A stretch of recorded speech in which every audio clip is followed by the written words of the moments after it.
বাংলার কোন সুলতানের শাসনামলকে স্বর্ণযুগ বলা হয়? আলাউদ্দিন হোসেন শাহ।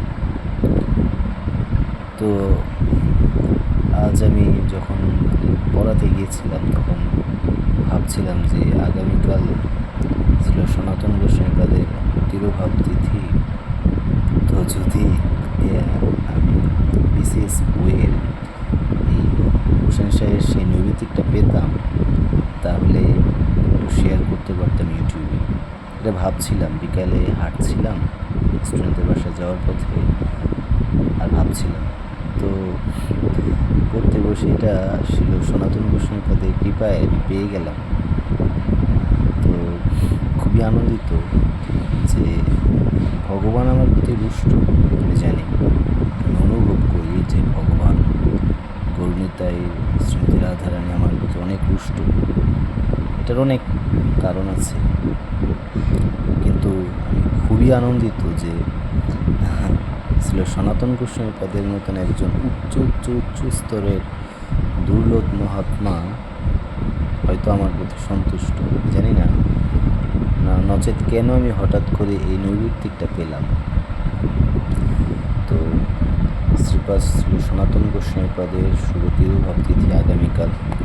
তো আমি এ সম্পর্কেই চেষ্টা করব কিছু, যতটুকু ছিল সনাতন গোস্বামীপাদ কৃপা করেছেন তার কৃপাতে কিছু বলার জন্য, তার মহিমা গাওয়ার কিছু চেষ্টা করব। তো হোসেন শাহ নবদ্বীপ ধামের তিনি বাদশাহ ছিলেন তৎকালীন সময়ে। আজ থেকে 500 বছর পূর্বে যখন চৈতন্য মহাপ্রভু এই নবদ্বীপ ধামে তার লীলাবিলাস করছিলেন। আর হোসেন শাহের দুজন মন্ত্রী ছিলেন, বিখ্যাত দুজন মন্ত্রী। আমরা বুঝতেই পারছি হোসেন শাহ তার মানে তিনি একজন মুসলিম নবাব, মুসলিম বাদশাহ। কিন্তু তার যে দুজন মন্ত্রী ছিলেন সেই দুজন মন্ত্রী ছিলেন সনাতন ধর্মাবলম্বী, এবং হোসেন শাহ তাদেরকে জোরপূর্বক নিযুক্ত করেছেন তার কার্যে। কেন? কারণ হোসেন শাহ জানতে পারলেন যে এই দুই ভাই অত্যন্ত বিদগ্ধ পণ্ডিত। নট অনলি একটা ভাষা, শুধুমাত্র একটা ভাষায় না বা দুইটা ভাষায় না, প্রায় 15-18টা ভাষায় তারা বিদগ্ধ পণ্ডিত। ইংরেজি তো জানতেনি, আরবি, ফার্সি ইত্যাদি বহু ভাষা, উর্দু ভাষা, অনেক ভাষাতে সেই দুই ভাই বিদগ্ধ পণ্ডিত। শুধু একটু জানতেন না, তাদের অ্যাকসেন্ট খুবই ভালো ছিল। শুধুমাত্র তাই না, ভাষাতেই পণ্ডিত না, তারা রাজকার্য খুব ভালোভাবে প্রখরভাবে দেখাশোনা করতে পারে। এসব তাদের সেই বিদগ্ধ জ্ঞানের কথা এবং রাজকার্য দেখাশোনার কথা ইত্যাদি অনেক গুণের কথা জানতে পেরে হোসেন শাহ কী করলেন? তাদের দুই ভাইকে তার রাজ দরবারের প্রধানমন্ত্রী এবং অর্থমন্ত্রী পদে নিযুক্ত করলেন। সেই দুই ভাইকে, একজন হচ্ছেন দবির খাস আর একজন হচ্ছেন শাকর মল্লিক। এই শাকর মল্লিক হচ্ছেন ছিল সনাতন গোস্বামীপাদ। তো কে এই সনাতন গোস্বামীপাদ? আমরা যারা স্বরগোস্বামীপাদের নাম শ্রবণ করেছি, এই বইটা আমার কাছে রয়েছে। আমি এটা রাজশাহী থেকে যখন খেতুরি ধামে গিয়েছিলাম তখন এটা সংগ্রহ করেছিলাম। তো এই স্বরগোস্বামী আমরা সবাই পরিচিত যে জয়রূপ সনাতন ভট্ট রঘুনাথ শ্রীজীব গোপাল ভট্ট দাস রঘুনাথ স্বরগোস্বামীপাদ। এই স্বরগোস্বামীপাদের মধ্যে শ্রেষ্ঠ হচ্ছেন ছিল সনাতন গোস্বামীপাদ। এই মন্দিরটা হচ্ছে বৃন্দাবনে শ্রী শ্রী রাধা মদন মোহন মন্দির। আমরা জানি যে বৃন্দাবনের গোস্বামী ধারা তৈরিকৃত নির্মিত 7টি মন্দির রয়েছে, তার মধ্যে শ্রেষ্ঠ মন্দির হচ্ছে শ্রী শ্রী রাধা মদন মোহনজির মন্দির। এই রাধা মদন মোহনজির পিতা হচ্ছেন ছিল সনাতন গোস্বামীপাদ। ছিল সনাতন গোস্বামীপাদ হচ্ছেন এই বৈষ্ণব সমাজের চূড়ামণি, শিরোমণি, মুকুটমণি, যাকে ছাড়া বৈষ্ণব সমাজের কথা কল্পনাও করা যায় না, চিন্তাও করা যায় না। এই হচ্ছে সনাতন গোস্বামীপাদ। উনি কে? মহাপ্রভু বলছেন যে তোমার দেহটা তোমার দেহ না, তোমার দেহ হচ্ছে আমার দেহ। তোমার দেহে আশ্রয় করে আমি লীলাবিলাস করি। মহাপ্রভু চৈতন্য মহাপ্রভু, যিনি কিনা কৃষ্ণ, তিনি সনাতন গোস্বামীপাদকে এই কথা বলছেন যে তোমার দেহটা হচ্ছে আমার দেহ, তোমার দেহ তোমার দেহ না। তো কে সনাতন গোস্বামীপাদ? কত গভীর! সনাতন গোস্বামীপাদ হচ্ছেন রাধারানীর মঞ্জুরি। আমরা জানি যে মঞ্জুরি কি? মঞ্জুরি হচ্ছে যে রাধারানীর যারা সখী আছে, যেমন অষ্টসখী ললিতা, বিশাখা, চম্পকলতা, চিত্রা, তুঙ্গবিদ্যা, ইন্দুলেখা, রঙ্গদেবী, সুদেবী। তো এই সখীদের যারা সেবা কার্যে সাহায্য করে থাকে, অর্থাৎ রাধারানীকে সরাসরি সেবা করতে পারে না, কিন্তু রাধারানীর সখীদেরকে রাধারানীর সেবাতে সহযোগিতা করেন, তারা হচ্ছেন মঞ্জুরি। তো তেমন একজন মঞ্জুরি হচ্ছেন আমাদের এই সর্বস্বনিপাত, সবাই মঞ্জুরি। আমাদের গুরুবর্গ, আচার্যবর্গ যারা আছে সবাই হচ্ছেন মঞ্জুরি। তো সনাতন গোস্বামীপাদ হচ্ছেন এমন একজন মঞ্জুরি, মানে একজন সখীর তিনি সখী। এই সনাতন গোস্বামীপাদ তিনি সেই গোলক বৃন্দাবন থেকে তিনি এই ধরাধামে এসেছেন জগৎকে পবিত্র করার জন্য এক কথায়। তো যখন সনাতন গোস্বামীপাদের তিরোভাব তিথি পালিত হয়, তখন মানে আগামীকাল ছিল সনাতন গোস্বামীপাদের তিরোভাব তিথি, তখন বৃন্দাবনের সবাই সনাতন গোস্বামীপাদকে বাবা বলে ডাকে। এবং তিরোভাব মানে হচ্ছে কোনো বৈষ্ণব এই জগৎ থেকে চলে যায় নিত্যধামে, রাধাকৃষ্ণের নিত্যলীলাতে নিত্যকালের জন্য প্রবেশ করে। তো এটা একদিক দিয়ে শোকের বিষয়, একদিক দিয়ে আনন্দের বিষয়। তো যেহেতু শোকের বিষয়, কষ্টের বিষয়, সেই জন্য বৃন্দাবনের সমস্ত মহান মহান বৈষ্ণবগণ, মহাত্মাগণ তারা কী করেন, এই দিনে মাথা নেড়া করেন, মাথার সমস্ত চুল ফেলে দেন। যেমন পিতা শ্রাদ্ধতে কী করে পুত্র মাথা নেড়া করে, ঠিক তেমনই সমস্ত বৃন্দাবনের সমস্ত মহাত্মারা সনাতন গোস্বামীপাদকে তারা পিতা বাবা বলে ডাকে। তো সেই জন্য পিতার এই দুঃখে, পিতার চলে যাওয়ার বিরহে তারা তাদের মস্তক মুন্ডন করে ফেলে। কাল সনাতন গোস্বামীপাদের সেই শুভ তিরোভাব তিথি। এই সনাতন গোস্বামীপাদ সাধারণ আমরা অনেকেই জানি, আমরা শুনতে পারব সনাতন গোস্বামীপাদের মহিমা, কিন্তু আমি অমরেন্দ্র গোস্বামীর থেকে একটি বিশেষ মহিমা শ্রবণ করেছি, ওইটা আমি বলার চেষ্টা করি। যে সনাতন গোস্বামীপাদ তিনি শ্রী বৃন্দাবন ধামের মানস সরোবরে, অনেকদিন আগে শুনেছি, মেবি মানস সরোবরেই তিনি হরিনাম জপ কীর্তন করতেন। তো তার এই জপ শ্রবণ করার জন্যে তিনি এত পবিত্র হরিনাম জপ এত নিষ্ঠা সহকারে জপ করতেন। তো সেটা শ্রবণ করার জন্য কী করতেন, যে বৃন্দাবনের প্রধান দ্বাররক্ষক, তিনি বৃন্দাবন ধামকে সবসময় পাহারা দিচ্ছেন বিভিন্ন রূপে, একটি দুইটি রূপে না, বিভিন্ন রূপে পাহারা দিচ্ছেন সেই মহাদেব, সেই শিব ঠাকুর। তিনি সেই সনাতন গোস্বামীপাদের নিকট আসতেন এবং তিনি মানে মহাদেব বসে বসে সেই সনাতন গোস্বামীপাদের নিষ্ঠা করে যে হরিনাম তিনি হরিনাম করতেন, সেটা শ্রবণ করতেন। জানি না ছবি দেওয়া আছে কিনা। তো এই হরিনাম কীর্তন শ্রবণ করতেন। তো একদিন মানে তখন এই মানস সরোবরে অনেক মশা। তখন তো বৃন্দাবন আমাদের দৃষ্টিতে আর কি, আমাদের এই জড়জগতে আমরা যারা বদ্ধ জীব আছি তাদের দৃষ্টিতে বৃন্দাবন জঙ্গলময় ছিল, কিন্তু মহাত্মারা তো বৃন্দাবনকে সেই রূপে দর্শন করে না, তারা বৃন্দাবনকে চিন্ময়ভাবেই দর্শন করে থাকেন। আমার মতো যারা আছে তারা তো বৃন্দাবন ধামকে এই জড়জাগতিক একটা দেশের মতোই ভাবে। তো এই বৃন্দাবনে সেই মানস সরোবরে তখন অনেক মশা থাকতো। তো এত মশা যে সনাতন গোস্বামী পদে জব করতে একটু ডিস্টার্ব হতো। তো তিনি কি করতেন, তিনি এই জায়গাটাতে আর তিনি হরিনাম জপ চালিয়ে যেতে পারছিলেন না। তিনি সিদ্ধান্ত নিলেন যে এই মানস সরোবর ছেড়ে তিনি অন্যত্র কোথাও যাবেন যেখানে কম মশা রয়েছে, সেইখানে গিয়ে তিনি হরিনাম জপ কীর্তন করবেন। তো যেই ভাবা সেই কাজ।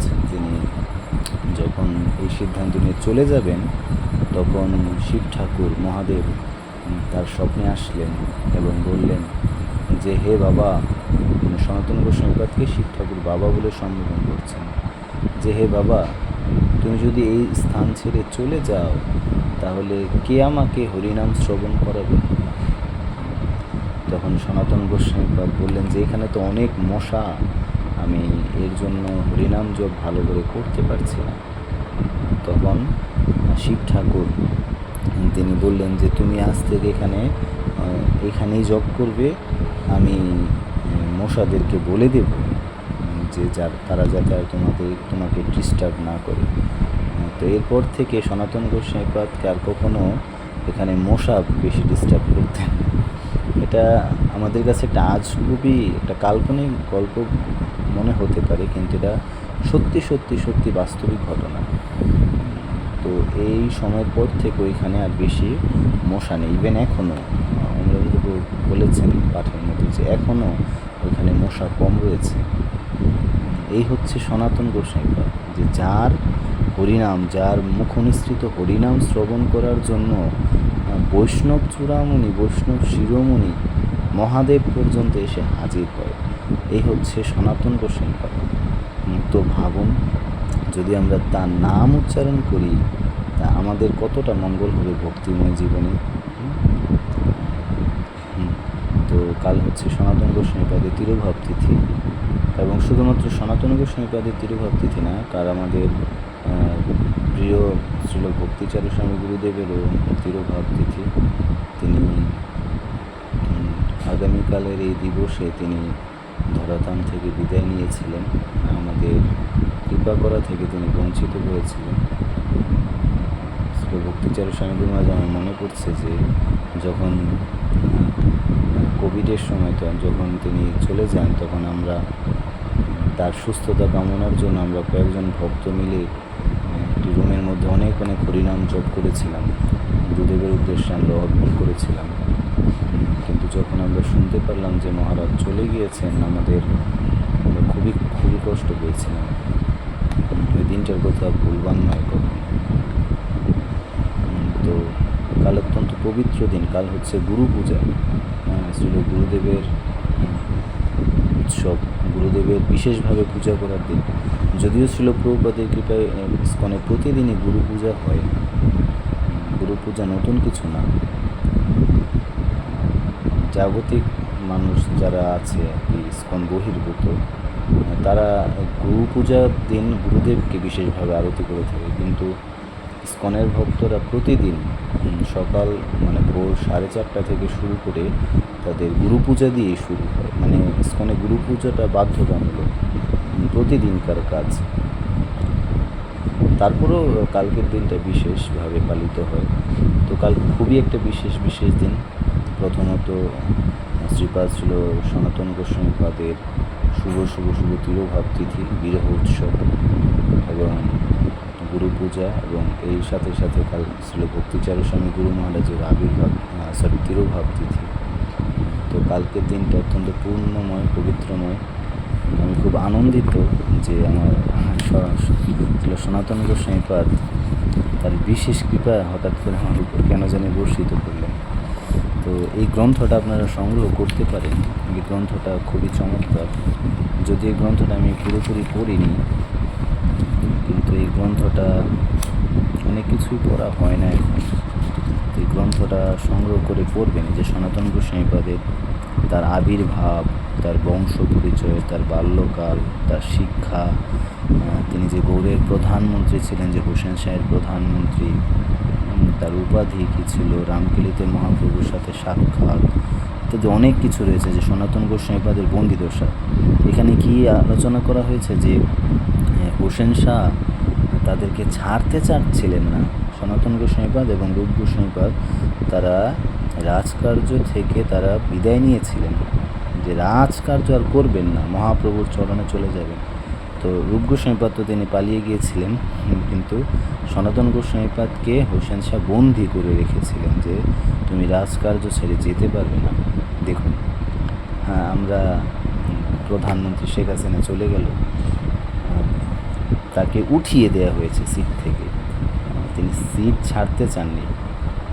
সিরিয়ার বাদশাহ বাশার আল আসাদ রাজকার্য থেকে তাকে উঠিয়ে দেওয়া হয়েছে, ছাড়তে চান না বর্তমান জগতের মন্ত্রী মিনিস্টাররা। কিন্তু সনাতন গোস্বামীপাদ, রূপ গোস্বামীপাদ তারা ছেড়ে দেন। আমরা ভক্তিবিনোদ ঠাকুরের কথা শুনেছিলাম, আলোচনা করেছিলাম যে তারা ছেড়ে দেন, কিন্তু ব্রিটিশ সরকার তাদেরকে জোরপূর্বক রেখে দেন। এই হচ্ছে মহাত্মা এবং বৌদ্ধ জীবের মধ্যে পার্থক্য। তো এই গ্রন্থটা খুবই খুবই চমৎকার। এখানে সনাতন শিক্ষা রয়েছে, খুবই ইম্পর্টেন্ট সনাতন শিক্ষা। বৃন্দাবনে গমন ইত্যাদি অনেক কিছু এখানে বর্ণনা করেছে। যে মদনমোহন যে প্রকট, যে মদনমোহন টেম্পল, এই মদনমোহনজি, শ্রী শ্রী রাধা মদনমোহনজি, তিনি কিন্তু মহাপ্রভুর নিকটে এসেছিলেন। মহাপ্রভু, এটা কিন্তু কাঠ পাথর দিয়ে তৈরি করা হয়নি, স্বয়ং প্রকটিত হয়েছিল। মদনমোহনজির প্রকাশ রয়েছে, অনেক কিছু রয়েছে এখানে। এই গ্রন্থটা আপনারা এটা পড়বেন, কিনবেন। যে দেখেন কি রয়েছে, রাধারানীর কৃপা, সুইট, পাবন সরোবরে শ্রীকৃষ্ণের দুগ্ধদান। ভগবান শ্রীকৃষ্ণ সনাতন গোস্বামীপাদের জন্য দুগ্ধ নিয়ে এসেছিলেন।